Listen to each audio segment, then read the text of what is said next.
Hello my dear friends. In this session we will discuss about the JNU inorganic portions 2019. तो जो भी 2019 में आपको इनऑर्गेनिक के क्वेश्चंस पूछे गए हैं आज हम उसको डिस्कस करने वाले हैं। काफ़ी इंटरेस्टिंग क्वेश्चंस है और कॉन्सेप्चुअल क्वेश्चन आपको पूछे गए थे, राइट।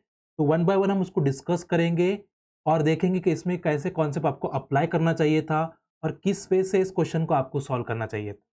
तो काफ़ी अच्छे क्वेश्चंस हैं। तो फर्स्ट क्वेश्चन हम देखते हैं।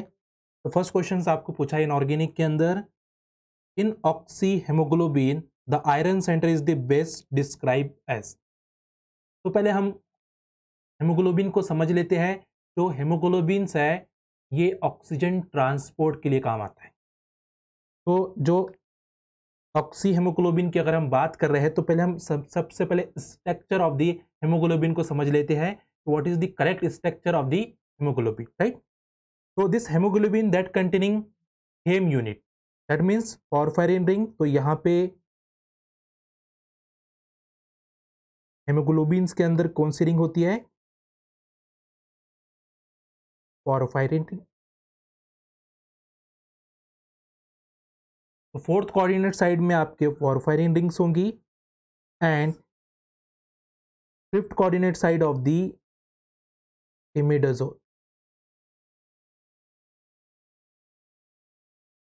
ठीक है, तो ये हो गया deoxy form of the haemoglobins. तो deoxy form of haemoglobins are 5 coordinated and the iron is which oxidation state? This iron is +2 oxidation state. This iron is +2 oxidation state and obviously high spin.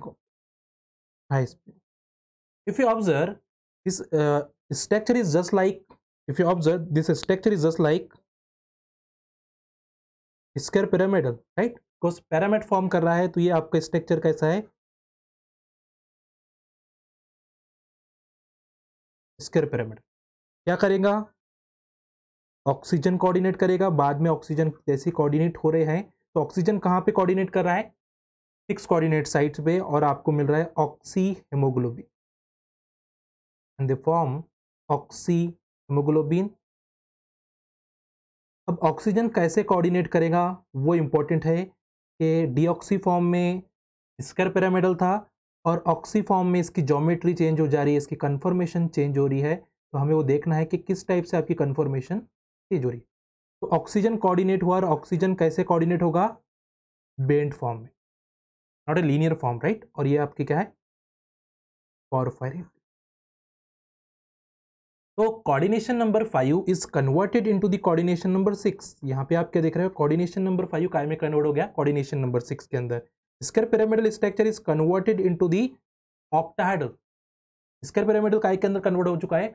Octahedral में convert हो चुका है। Second thing ये देख सकते हो आप यहाँ पे कि ये ऑक्सीजन जो है, जो ऑक्सीजन कोऑर्डिनेटेड है आपका, कि जो ऑक्सीजन कोऑर्डिनेटेड है वो कैसे है? बेंड फॉर्म में। इस oxygen coordinated are bend form. अब oxygen is the more electronegative, इस ऑक्सीजन इज मोर इलेक्ट्रोनेगेटिव, तो इलेक्ट्रॉन्स पेयर किसकी तरफ आएंगे? इसकी तरफ। यानी ये जो ऑक्सीजन है ये कौन से फॉर्म में है? O2 निगेटिव, और O2 निगेटिव को हम बोलते हैं super oxide form. Super oxide. इसने अगर एक इलेक्ट्रॉन्स इसका ले लिया है तो Fe+2 is converted into the Fe+3। Fe+2 is converted into the Fe+3. So iron is which oxidation state? This iron is +3 oxidation. और this oxygen is which form? Super oxide form. ये oxygen कौन से form के अंदर exist कर रहा है? Super oxide form में एग्जिस्ट कर रहा है। तो ऑक्सी हेमोग्लोबिन का काम क्या है? ऑक्सीजन ट्रांसपोर्ट का काम है, राइट। ऑक्सीजन ट्रांसपोर्ट का काम है। तो यहाँ पे जो ऑप्शन आएगा तो हाई स्पिन नहीं होगा, बिकॉज यहाँ पे Fe+2 is converted into Fe+3 और high spin complex is converted into the low spin. और हाई स्पिन क्या में कन्वर्ट हो जाएगा? लो स्पिन में कन्वर्ट हो जाएगा। तो यहाँ पे there are so many methods है कि आप यहाँ पे हम बात कर सकते हैं कि इसके बेस पर, कन्वर्जन की बेस पर, कि यहाँ पे कन्फर्मेशन कैसे चेंज हो रहा है, स्क्वायर पिरामिडल स्ट्रक्चर ऑक्टाहेड्रल में कैसे कन्वर्ट हो रहा है, हाई स्पिन कॉम्प्लेक्स लो स्पिन में कैसे कन्वर्ट हो रहा है, ये सारी चीजें आएगी। तो यहाँ पे आंसर क्या आना चाहिए? The answer is the low spin and F is the +3 oxidation state. Why F is the +3 oxidation state? Because this oxygen exists in the superoxide form, not dioxygen form। क्योंकि ये काय के अंदर एग्जिस्ट कर रहा है? सुपर ऑक्साइड फॉर्म में exist कर रहा है, इसलिए ये जो कॉम्प्लेक्स है, this complex is low spin, not a high spin complex, is not a low spin.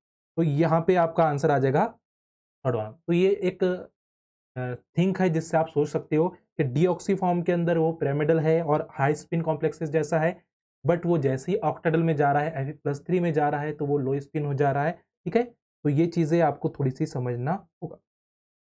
चलो ठीक है, नेक्स्ट क्वेश्चन की तरफ आते हैं।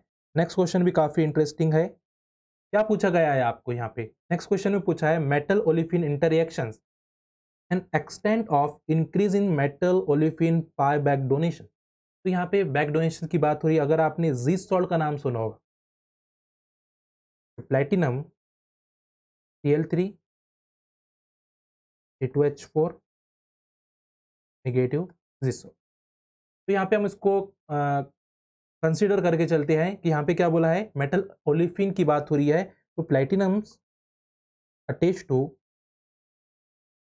Olefin and the metal is the lower oxidation state, the oxidation state of this platinum is +2। तो ये क्या दिखा सकता है, because metal olefin act as a pi acceptor, this metal olefin act as a pi acceptor. तो जो coordinated olefins होते हैं वो पाई एक्सेप्टर जैसे बिहेव कर रहे हैं, और जो नॉन कोऑर्डिनेटेड होते हैं वो न्यूक्लियोफिलिक नेचर के जैसे होंगे, और जो कोऑर्डिनेटर होंगे वहां पे इलेक्ट्रोफिलिक अटैक कर सकते हैं, बिकॉज ये इलेक्ट्रॉन डिफिशिएंट है, this side is the electron deficient, because इसको कौन अटैच है। तो यहाँ पे अगर हम बैक बॉन्डिंग करेंगे, बिकॉज मेटल कंटेनिंग इलेक्ट्रॉन्स और मेटल इज इलेक्ट्रॉन रिच, तो they generally shows back bonding. और ये क्या दिखाएगा, बैक बॉन्डिंग करेगा। और बिकॉज ऑफ बैक बॉन्डिंग ये जो sp2 सेंटर है, sp2 centre 1 sigma bond, 2 sigma bond, 3 sigma bond and 1 pi bond, इस sp2 centre, because sigma bonds are involved in the hybridization, pi bond does not involve in the hybridization. So for their back bonding, what will be happens, this sp2 center is converted into the sp3। तो number of sigma bond देख लेते हैं, 1 2 3 and 4। तो यहाँ पे जो hybridisation हो जा रही है आपकी, वो क्या हो जा रही है, sp3 हाइब्रिडाइज। किस वजह से हो रहा है, because of back bond, because of, तो lead to the decrease the carbon carbon bond length, but carbon carbon bond length are increases because double bond से कायम के अंदर जा रहा है, सिंगल बॉन्ड में जा रहा है। तो carbon carbon bond length increase होने चाहिए थे, नॉट ए डिक्रीज, इसलिए ये ऑप्शन एलिमिनेट हो चुके हैं। Change in the formal oxidation state, तो यहाँ पे कोई भी ऑक्सीडेशन स्टेट चेंज नहीं होगी। अगर यहाँ पे +2 ऑक्सीडेशन स्टेट है, तो यहाँ पे भी आपकी क्या होगी, +2 ऑक्सीडेशन स्टेट होंगी। There is no change in the oxidation state. तो क्या होगा change, simply hybridization from olefin sp2 is converted into the sp3। तो sp2 काय के अंदर कन्वर्ट हो रहा है, this sp2 is converted into the sp3। किस वजह से, because of back bonding, because उसने पाई डोनेशन की बात करा है, और पाई डोनेशन को हमने क्या बोला है, back bonding, back bonding, right. तो यहाँ पे आंसर आ जाएगा, this answer is third one, the answer is the third. Okay, next question को देखते हैं। काफी इंटरेस्टिंग क्वेश्चन है, कोऑर्डिनेशन का क्वेश्चन है, और हम कैसे फाइंड आउट करेंगे कि लैपोर्टी अलाउड है या फॉरबिडन है, स्पिन अलाउड है या फॉरबिडन। तो किस वे से हम इसको फाइंड आउट करेंगे, यहाँ पे देखते हैं कि हमको पता है कि स्पिन सिलेक्शन रूल और सिलेक्शन रूल को देख लेते हैं पहले, और उसके बाद लैपोर्टी सिलेक्शन रूल को देखते हैं कि वो क्या होते हैं। तो पहले स्पिन सिलेक्शन रूल की बात करते हैं। तो in spin selection rule delta S is equal to 0। Delta S is equal to 0 इसका मतलब after electronic transition there is does not change the spin, does not change the spin multiplicity. कोई भी for example electrons है यहाँ पे, अगर आप देख रहे हो D5 केस की बात करें, D5 केस की अगर हम बात करते हैं जनरली 1 2 3 4 और 5, आफ्टर इलेक्ट्रॉनिक ट्रांजिशन, अगर जैसे आप इलेक्ट्रॉनिक ट्रांजिशन यहाँ पे कर रहे हो, तो स्पिन क्या हो जा रही है आपकी, this spin is change.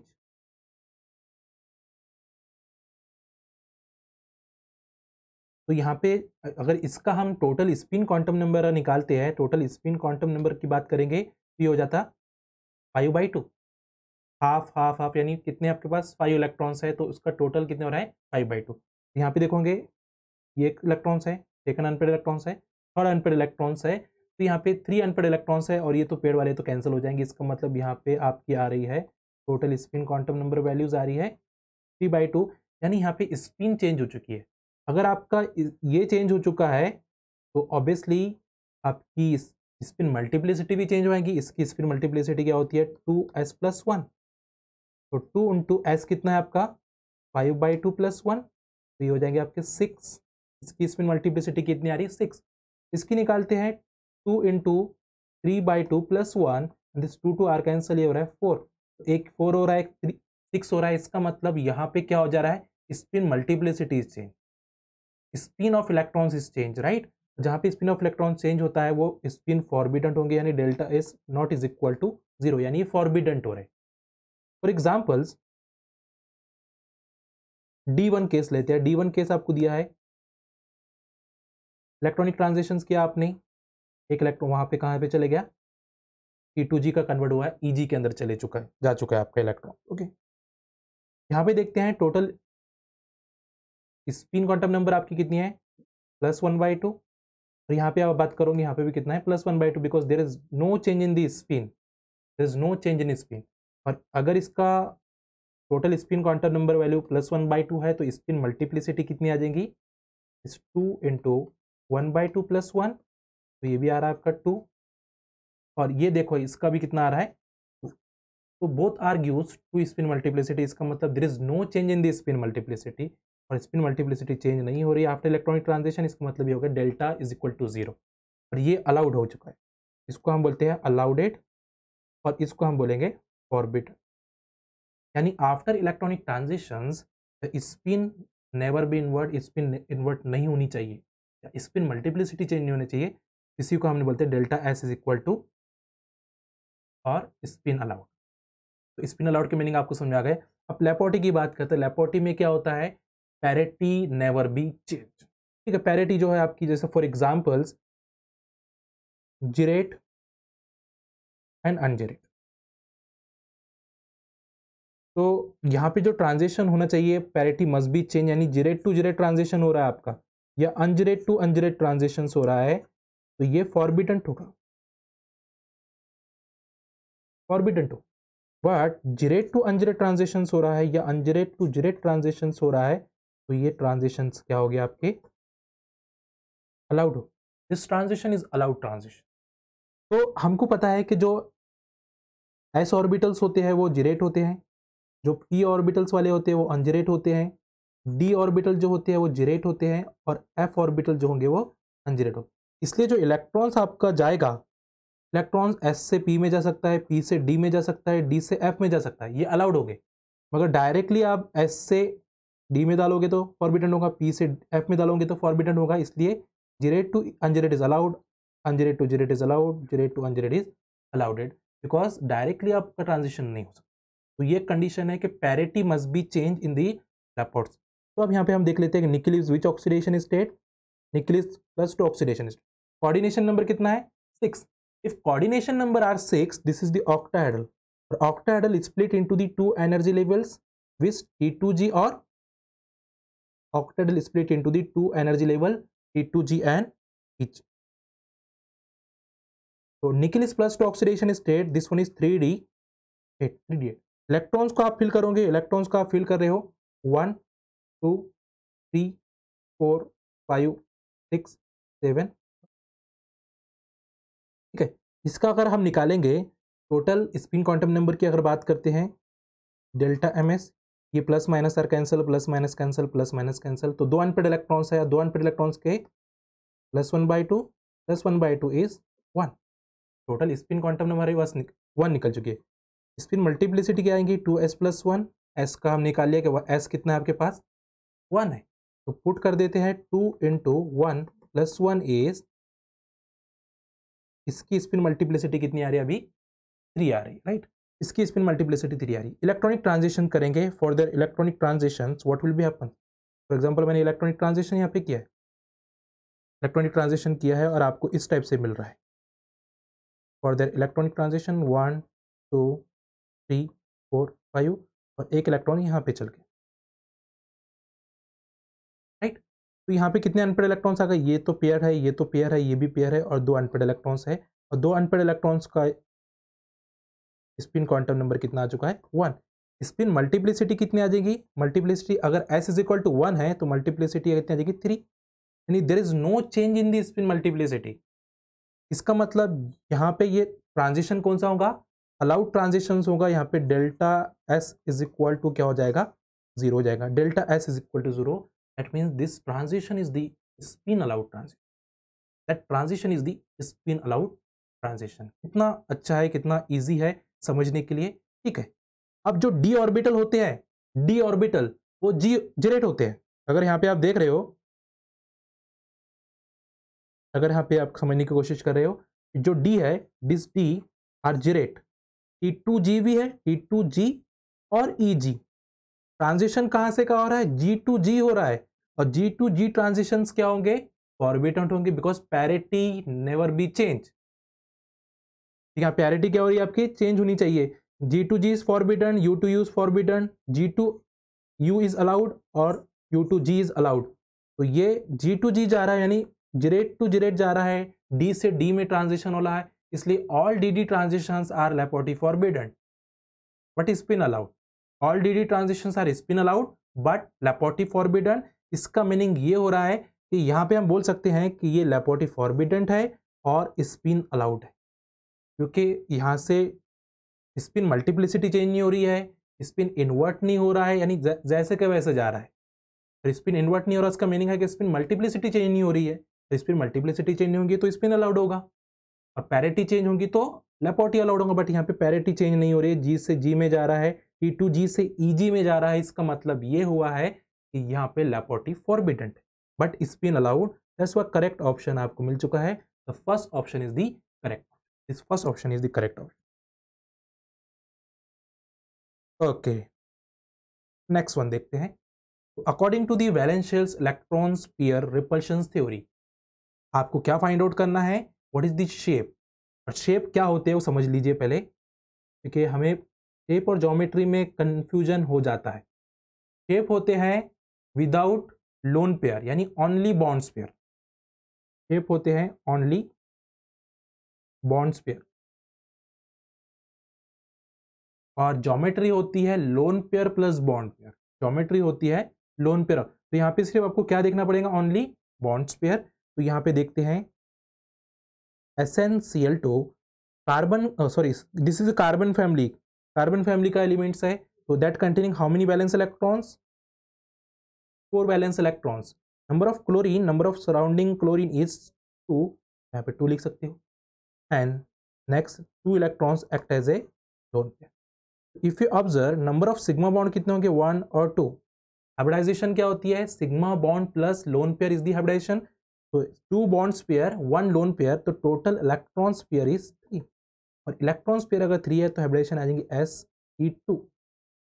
1 lone pair 2 bonds pair, the shape of this molecule is इस टाइप से दिख रहा है, just like bent, just like V shape. Without lone pair V दिख रहा है आपको, विदाउट लोन पेयर, क्योंकि आपको ओनली बॉन्ड पेयर देखना है। तो यहाँ पे जो दिख रहा है जस्ट लाइक बेंट, इसका मतलब ये जो होगा वी शेप होगा और बेंट। सेकंड आपको दिया है, second one is the XCF2, xenon containing how many valence electrons, xenon containing 8 valence electron, xenon के पास 8 वैलेंस इलेक्ट्रॉन। सराउंडिंग फ्लोरीन कितने हैं, number of surrounding fluorine is 2, तो 2 बॉन्ड्स पेयर हो जाएंगे यहाँ पे। And the remaining act as a lone pair.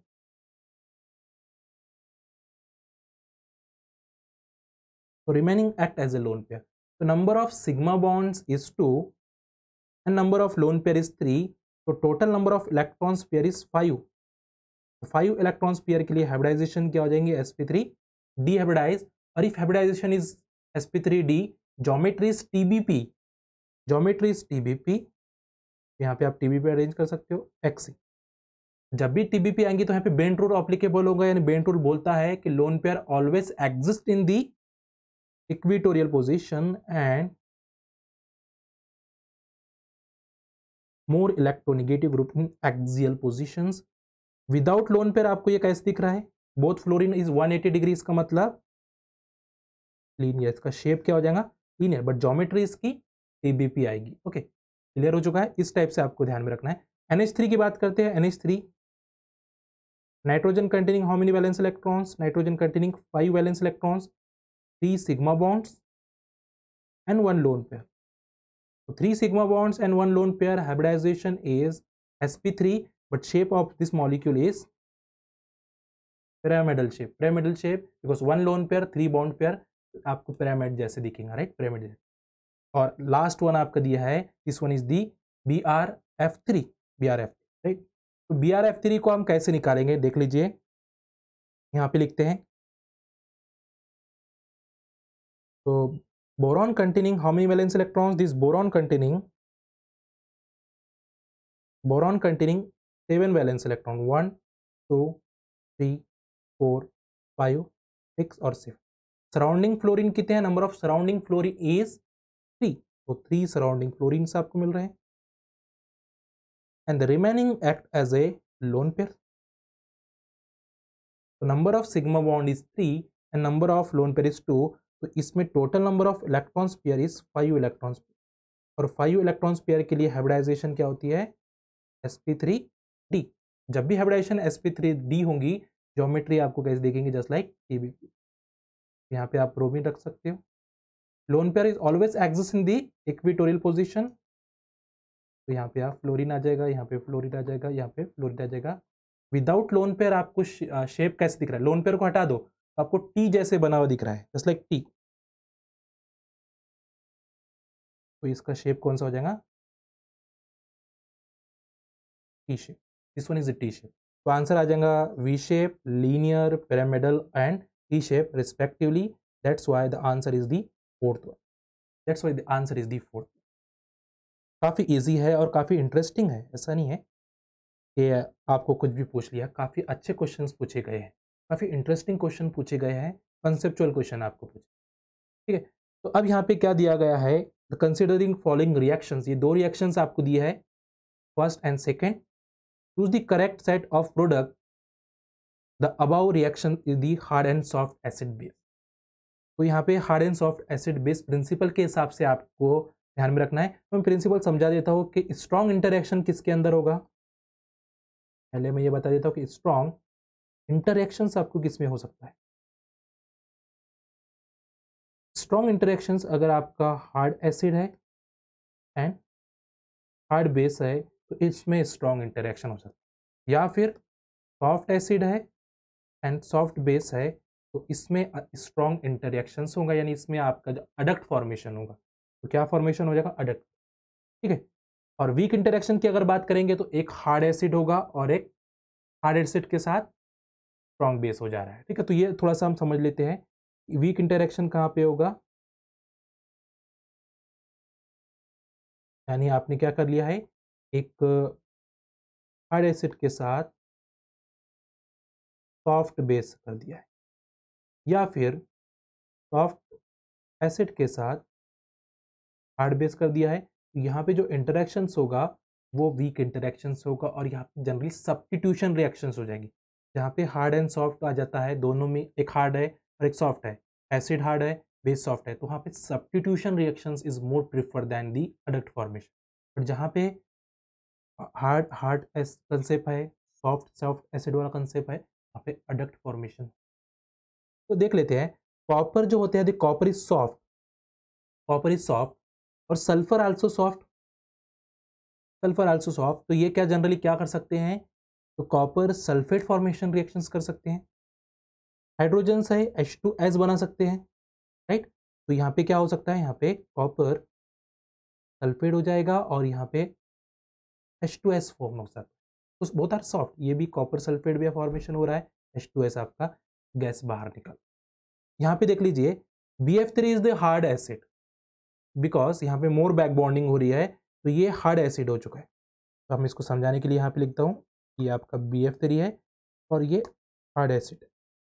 इसकी रिएक्शंस कर रहे हैं आप OET2O. ऑक्सीजन कंटेनिंग जो लिगेंड्स होते हैं ये क्या होते हैं? Hard base. इनमें क्या हो जाएगा? अडक्ट फॉर्मेशन होगा, BF3OET2. सेकेंड है BH3. BH3 soft Lewis acid और यहाँ पे हमने दिया है सल्फर कंटेनिंग जो लिगेंड्स है आपके वो क्या होंगे? सॉफ्ट है. यहाँ पे भी क्या हो जाएगा? Formation of adduct. और इनमें कौन सी बॉन्डिंग होती है? इस कोऑर्डिनेट बॉन्ड्स, है ना। तो यहाँ पे अगर आप देख रहे हो ये कहाँ फॉर्मेशन हो रहा है, BF3 के साथ OET2, Me2 के साथ BH3, यहाँ पे फॉर्मेशन, यहाँ पे H2S, than copper sulphate, that's why the correct option is the third one. तो आपको थोड़ा सा यहाँ पे कंसेप्ट कौन सा लगाना है, hard and soft Lewis acid base कहाँ से। ओके, काफ़ी अच्छा क्वेश्चन है। ओके, नेक्स्ट क्वेश्चन की तरफ चलते हैं। नेक्स्ट क्वेश्चन काफ़ी इंटरेस्टिंग क्वेश्चन है, समझने की कोशिश करते हैं। यहाँ पे क्या पूछा गया है, arrange the following complex increasing order of the carbonyl stretching frequency. Carbonyl stretching frequency, stretching frequency depends करेगा आपके इस पर, अगर कार्बन और ऑक्सीजन की जो बॉन्ड स्ट्रेंथ ज़्यादा होंगी उतनी ज़्यादा उसकी स्ट्रेचिंग फ्रीक्वेंसी, कार्बन और ऑक्सीजन की बॉन्ड स्ट्रेंथ जितनी कम होगी उतनी कम उसकी स्ट्रेचिंग फ्रीक्वेंसी।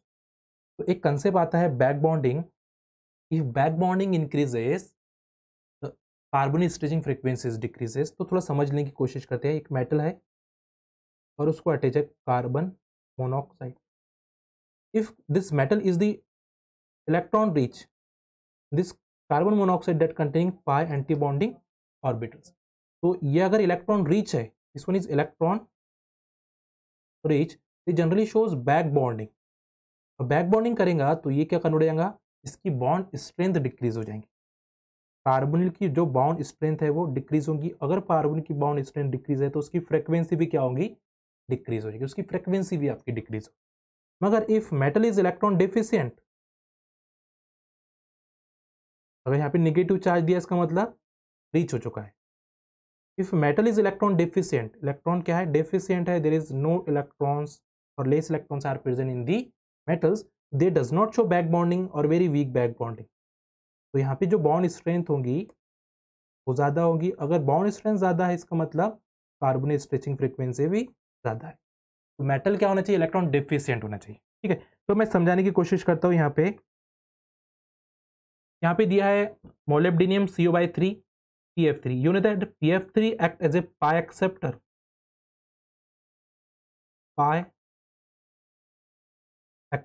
और they act as a electron withdrawing group, not a donating, withdraw कर रहा है, withdrawing group हो रहा है। तो इसकी इलेक्ट्रॉन विड्रॉइंग ग्रुप की कैपेसिटी क्या होगी, PF3 सबसे ज्यादा pi acceptor है, उसके बाद PCl3, देन उसके बाद कौन आ जाएगा, दैट आ जाएगा आपका PPH3, एंड देन आ जाएगा आपका PMe3। तो PMe3 is this donor, sigma donor है इसके पास, ये क्या हो गया, इलेक्ट्रॉन डोनेटिंग ग्रुप जैसे बिहेव करेगा, इलेक्ट्रॉन डोनेटिंग। बट PF3 क्या करेगा, इलेक्ट्रॉन विड्रॉइंग जैसे बिहेव करेगा, इलेक्ट्रॉन विड्रॉइंग। तो फॉर एग्जांपल ये मेटल्स है, मेटल को अटैच कौन है, इलेक्ट्रॉन विड्रॉइंग ग्रुप है। तो electron withdrawing group decrease the electron density of metals, decrease, जिसकी वजह से इसकी जो बॉन्ड स्ट्रेंथ है वो क्या हो जाएगी, इंक्रीज हो जाएंगी। बॉन्ड स्ट्रेंथ अगर इंक्रीज हुई तो फ्रीक्वेंसी भी इंक्रीज होगी। बट ऐसा हुआ कि यहाँ पे इलेक्ट्रॉन डोनेटिंग ग्रुप अटैच है, electron donating group increase the electron density of metals, और electron density of the metal increase होगी तो यहाँ पे बैक बॉन्डिंग होगी, और बैक बॉन्डिंग की वजह से बॉन्ड स्ट्रेंथ आपकी डिक्रीज होगी और फ्रीक्वेंसी भी आपकी डिक्रीज होगी। बात समझ में आ गई है। तो जहाँ पे बैक बॉन्डिंग सबसे ज्यादा होगी, यानी सबसे ज्यादा बैक बॉन्डिंग आपकी कहाँ पे हो रही है, थर्ड के अंदर हो रही है, because PMe3 act as a more electron donating group, right. PF3 is the less electron और विड्रॉइंग ग्रुप। तो आपका आंसर आ जाएगा first, then second, then fourth, then third. तो थर्ड सबसे लास्ट में कहाँ पे है, यहाँ पे, इसलिए आपका आंसर आ चुका है। तो fourth option is this correct, first, second, fourth and third is the correct option. तो इस वे से आप क्या कर सकते हो, क्वेश्चन को सॉल्व कर सकते हो, कंसेप्ट को समझ सकते हो। तो पहले आप अच्छे से कॉन्सेप्ट को समझे और देन अप्लाई करें, क्योंकि काफी इंटरेस्टिंग क्वेश्चन है और इजी क्वेश्चंस आपको पूछे जाते हैं। ओके, नेक्स्ट क्वेश्चन की बात करते हैं। ये क्वेश्चन भी काफी इंटरेस्टिंग है और इजी है।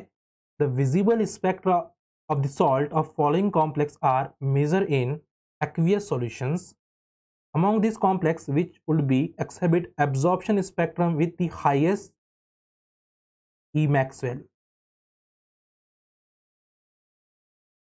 तो यहां पे आता है selection rule, high Emax value कब हो सकती है? जब आपका स्पिन भी अलाउड हो और लेपर्ड भी अलाउड हो। तो यहाँ पे आपको सिलेक्शन रूल है कि अगर आपका complex, if your complex spin allowed as well as Laporte allowed, उसकी सबसे ज्यादा क्या होगी? Emax वैल्यू, एब्जॉर्प्शन होगा। उसके बाद आता है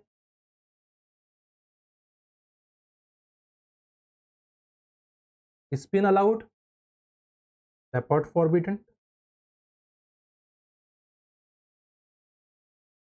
और सबसे कम Emax वैल्यू और एब्जॉर्प्शन किसका रहेगा? जहाँ पे स्पिन भी फॉरबिडन हो गए और लेपर्ड।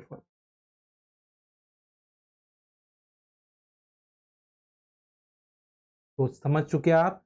तो हमें देखना पड़ेगा स्पिन अलाउड और लेपर्ड अलाउड, यानी मैं इसको लिख देता हूँ delta S is equal to 0, delta L is equal to +-1।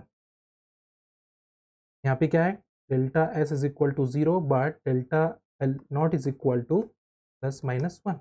यहाँ पे delta S not is equal to 0 and delta L not equal to +-1। तो यहाँ पे देखो, जहाँ पे स्पिन अलाउड भी होगा, लेपर्ड अलाउड होता है, वहाँ पे कौन सा स्पेक्ट्रा आ जाता है? Charge transfer spectra. Charge transfer जो भी चार्ज ट्रांसफर स्पेक्ट्रा दिखाएगा, ligand to metal charge transfer, metal to ligand charge transfer, उनका सबसे ज़्यादा क्या होगा? Emax वैल्यू होंगी और एब्जॉर्प्शन होगा, उसका एब्जॉर्प्शन सबसे ज़्यादा होगा Emax। तो यहाँ पे आपको दिया गया है MnO4 निगेटिव। MnO4 निगेटिव की अगर हम बात करते हैं तो ये हो गया 3D। Mn कौन से ऑक्सीडेशन स्टेट में है? Mn is +7 oxidation state. Mn is +7 oxidation state is D0, और उसको अटैच कौन है?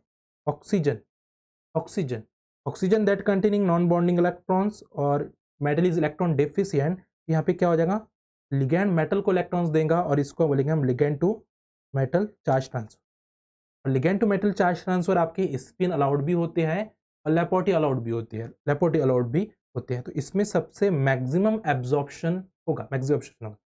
क्यों अलाउड है? देखो, हमने बोला कि डी ट्रांजिशन होता था, ये डी ट्रांजिशन नहीं है, क्योंकि हम इसमें देख लेते हैं Mn attach to oxygen metal, ये कौन सा है? डी का है, और ये कौन सा है आपका? पी का है। ये डी ऑर्बिटल वाला पी है। इसकी एल वैल्यू कितनी आती है? 2। इसकी एल वैल्यू कितनी आती है? 1। तो एल इज इक्वल टू 2 - 1 क्या हो जाएगा? 1। तो delta L is equal to +-1 और नॉट, यानी लेपोर्टी अलाउड। सेकंड है, इलेक्ट्रॉन्स कहाँ से कहाँ आ रहे हैं? पी से डी में आ रहे हैं। तो पी जो होते हैं वो अनजिरेट होते हैं, और जी जी जो होते हैं वो जिरेट होते हैं। तो यहाँ पे लेपोर्ड भी अलाउड हो रहा है, because parity is change, parity भी चेंज हो रही है। तो इसमें क्या हो रहा है? लेपोर्टी अलाउड भी हो रहा है और स्पिन अलाउड भी हो रहा है। तो जहाँ पे भी चार्ज ट्रांसफर स्पेक्ट्रा होते हैं वो स्पिन अलाउड होते हैं एज वेल एज लेपोर्ट अलाउड होते हैं। दैट्स वाई उनमें जो एब्जॉर्प्शन होगा, उनमें जो कलर प्रॉपर्टीज होंगी वो डार्क कलर देंगे आपको एकदम। इसलिए आंसर आपका आ जाएगा मैक्सिमम, बोला है इसने हाईएस्ट, तो आपका आ जाएगा MnO4 जनरली यूज मैक्सिमम और highest absorption, highest absorption. Okay, काफी इंटरेस्टिंग था और काफी अच्छा क्वेश्चन, काफी अच्छा क्वेश्चन बना है। Okay, the next question is the increasing order of energy level of the tetragonal elongation of hexa-coordinate system. Hexa-coordinate means octahedral. Tetragonal elongation में यहाँ पे क्या हो रहा है? जॉन टेलर डिस्टॉर्शन की बात हो रही, और which Jahn Teller distortion? Strong Jahn Teller distortion. Tetragonal elongation की अगर बात करें तो टेट्रागोनल इलोंगेशन में क्या होता है? Axial bond is longer than equatorial. The copper 1 2 3 4, यहाँ पे मैं NH3 NH3 NH3 NH3 NH3 और, तो यहाँ पे क्या हो रहा है? This axial bond is longer than equatorial, equatorial. तो मैं यहाँ पे कौन सी एनर्जी आती है, मैं समझाने के लिए आपको एक एनर्जी कैसे निकालते हैं। ऑक्टाहेड्रल है, डी ऑर्बिटल्स है आपके, D1 2 3 4, बोलते हैं हम DXY DXZ DYZ DX² - Y² और DZ², DZ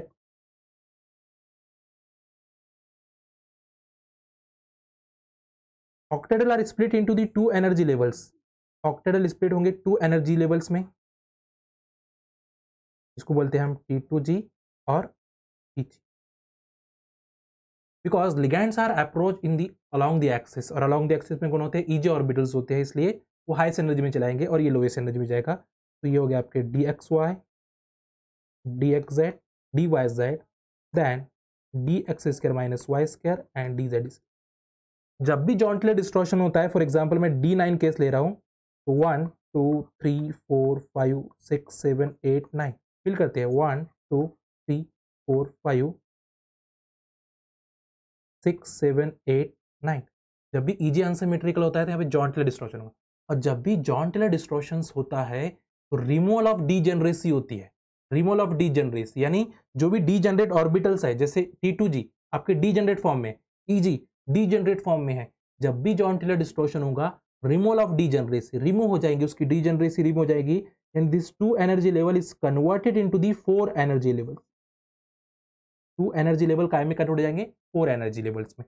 कौन से बॉन्ड को इलांग कर रहे हैं आप, जेड वाले को, ये जेड वाला बॉन्ड है, जेड एक्सिस पे है, तो जेड एक्सिस वाला दूर जा रहा है न्यूक्लियस से, तो उसका रिपल्शन कम होगा, जिसका रिपल्शन कम होगा वो लोवेस्ट एनर्जी में आएंगे, DZ square is lowest energy, DX² minus Y² is highest energy, right. DZ को कौन रिजेंबल कर रहा है, DXZ और DYZ जिसमें Z होंगे, और DXY को कौन रिजेंबल कर रहा है, DX² माइनस Y² को DXY। तो this is the simple system of splitting of Z out case, Z out elongation.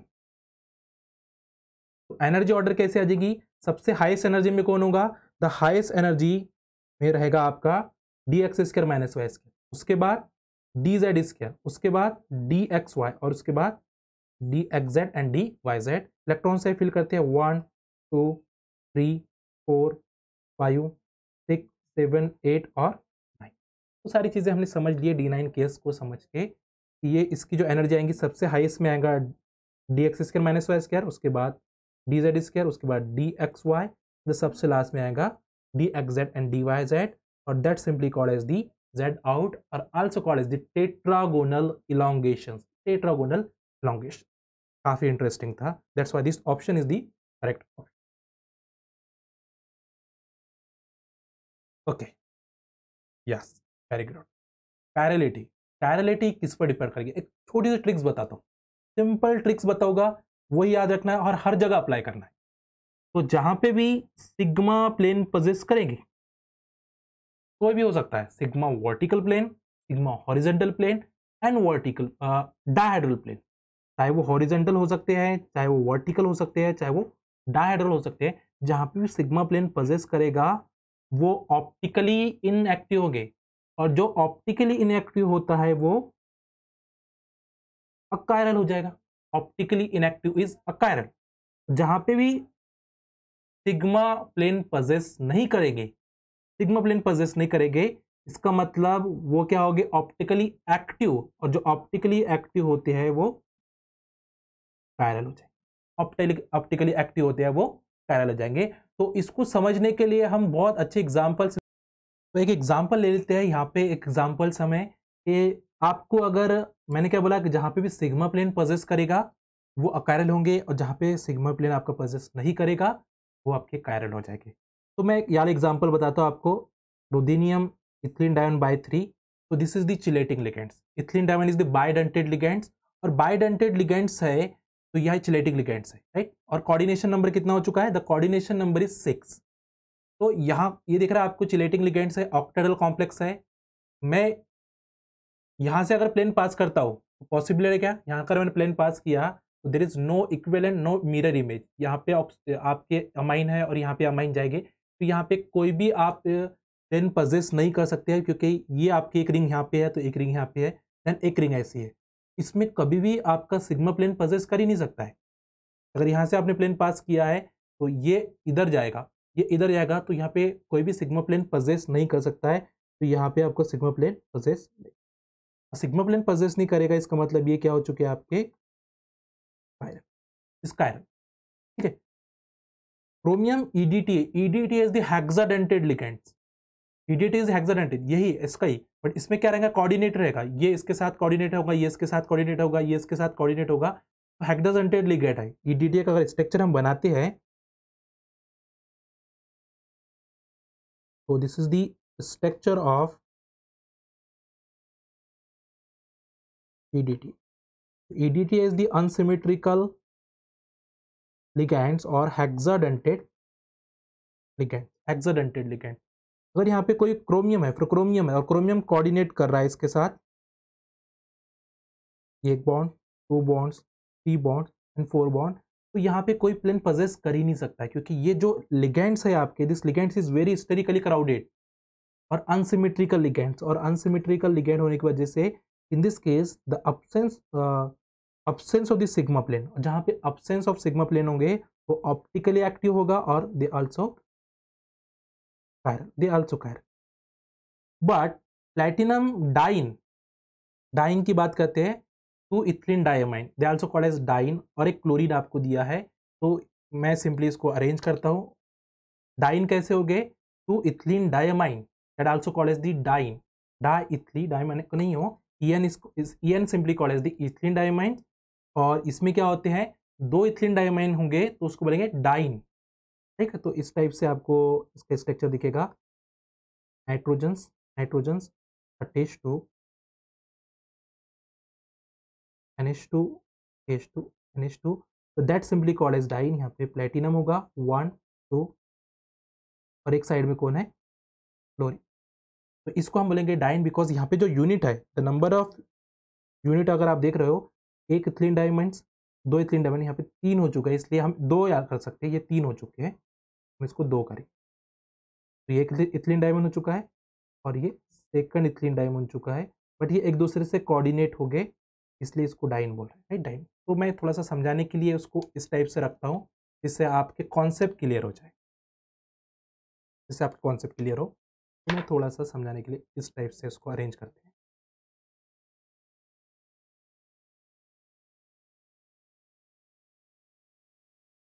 तो कुछ चीज़ें होती है जिस समझाना बहुत ज़रूरी है।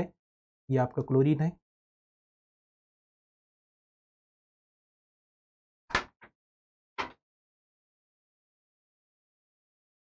ओके, तो ये आपका डाइन है, ठीक है। तो डाइन यानी ये यहाँ से कोऑर्डिनेटेड है, ये से कोऑर्डिनेटेड है, और आपके 2 इथिलीन डायमाइंस है, तो और ये क्लोरीन है आपका, दिस वन इज क्लोरीन।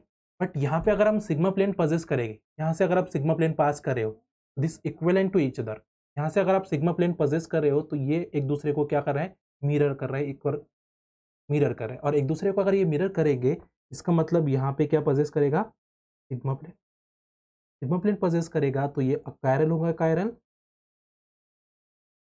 ये क्या होगा आपका, कायरल, तो इसके अंदर 2 कायरल है और एक अकायरल है, तो यहाँ पे आंसर आपका क्या मिलने वाला है, the answer is first also chiral, second also chiral और third is the achiral respectively. जैसे पूछा है उस वे से आपको पूछा है, इसका मतलब है रिस्पेक्टिवली पूछा है, तो इस वे से आपको क्या करना है, क्वेश्चन को सॉल्व करना है, थोड़ा समझना है। जहाँ पे भी सिग्मा प्लेन पजेस करेंगे वो अकायरल होगा, जहाँ पे सिग्मा प्लेन पजेस नहीं करेंगे वो कायरल होने वाला है, ठीक है। तो इस वे से आपको क्वेश्चंस पूछे गए हैं इनऑर्गेनिक पोर्शंस के, काफ़ी इंटरेस्टिंग क्वेश्चंस थे, ठीक है। If you like the video please like share and subscribe. अगर आपको कोई भी क्वेश्चन, अगर कंसेप्ट पसंद आता है तो लाइक ज़रूर करें, और इस वीडियो को अपने जूनियर्स के साथ शेयर करें, अपने दोस्तों के साथ शेयर करें, ठीक है, जिससे ज़्यादा से ज़्यादा लोगों तक ये बातें पहुँच पाए, ज़्यादा से ज़्यादा लोग इससे सीख पाए, ठीक है। तो शेयरिंग इज़ केयरिंग। तो happy learning, thank you so much.